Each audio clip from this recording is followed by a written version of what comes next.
Olá, meu nome é Laiana Meirinho, eu sou estudante de Ciência e Tecnologia e eu vou abordar alguns assuntos brevemente sobre termodinâmica.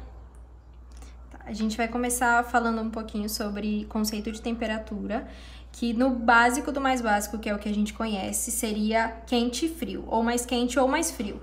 E aí que entra a gente para a parte da gente quantificar ela, sendo mais frio, menos frio e exatamente isso mesmo.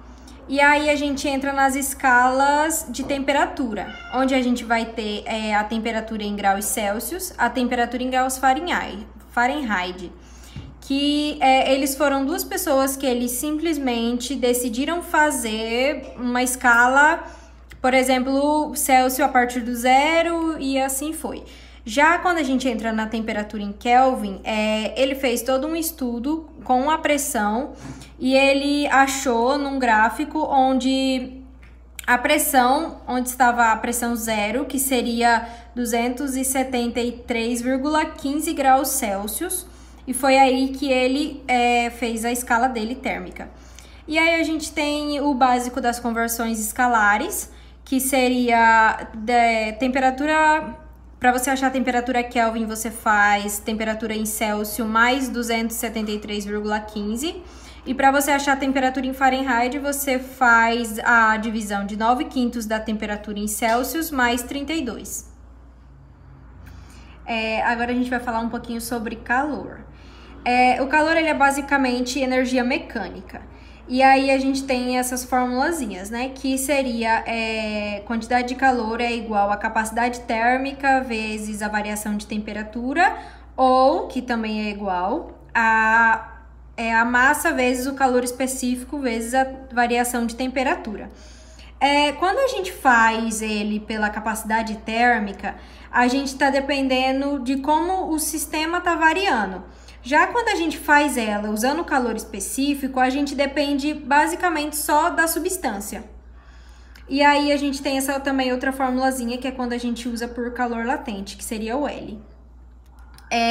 E aí a gente tem o básico, que é as mudanças de fase, que de sólido para líquido a gente tem uma fusão, de líquido para gás a gente tem uma ebulição, e se a gente for fazer o contrário, tendo de gás para líquido a gente tem a condensação, de líquido para sólido a solidificação.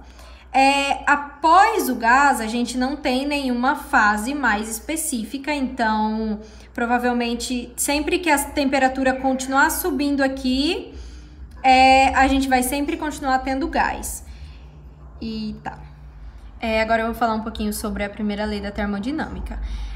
Eu separei ela em 3 tipos, e aí a gente tem o primeiro tipo, que é quando a nossa temperatura ela tá variando e o nosso volume ele está constante. Que aí quando a gente tem a variação de energia interna, que caso ela seja maior do que zero, nós vamos estar aquecendo, porque a nossa temperatura vai estar aumentando. E caso ela seja negativa, a gente vai estar esfriando, que seria porque, né, a nossa temperatura vai diminuir. Aí, tendo o segundo caso, a gente tem que o nosso volume está variando e a nossa temperatura ela está constante. E aí, quando a gente vai gerar o trabalho. O trabalho, quando ele é positivo, ele está sendo feito pelo sistema. Então, logo, o nosso volume está aumentando. Quando a gente tem um trabalho negativo, ele está sendo feito sobre o sistema. Então, nós teremos um volume diminuindo. No terceiro tipo, é quando a gente tem os dois variando. Que aí, quando a gente tem, para a quantidade de calor, a soma da energia interna com o trabalho. E aí, nós temos 3 tipos, que são um processo adiabático, que é quando nós temos que a geração de calor ela é zero, nós vamos ter, então, que a soma entre energia interna e trabalho vai ser igual a zero. E aí a gente também tem o processo isovolumétrico, que é quando o nosso trabalho é zero, a nossa geração de calor ela vai ser somente para a energia interna. E a gente também tem o processo isotérmico, que é quando a nossa energia interna ela é zero, a gente vai ter um calor variando somente para o trabalho.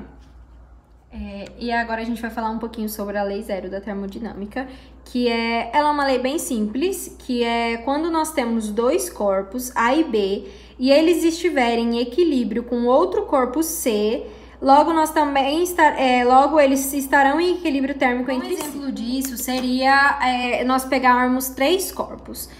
Digamos que A e B elas não conseguem se interagir, vamos supor que são duas pessoas que não se dão bem. E o corpo C, ele quer interagir com ambas. Então, a gente vai ter que, caso o corpo C, ele esteja em equilíbrio térmico com o corpo A, e caso o corpo C estiver em equilíbrio também com o corpo B, então, nós teremos que o corpo A e o corpo B estão em equilíbrio térmico. Mas temos que lembrar que isso é se o corpo C estiver em equilíbrio térmico com ambos, então ambos estarão em equilíbrio térmico.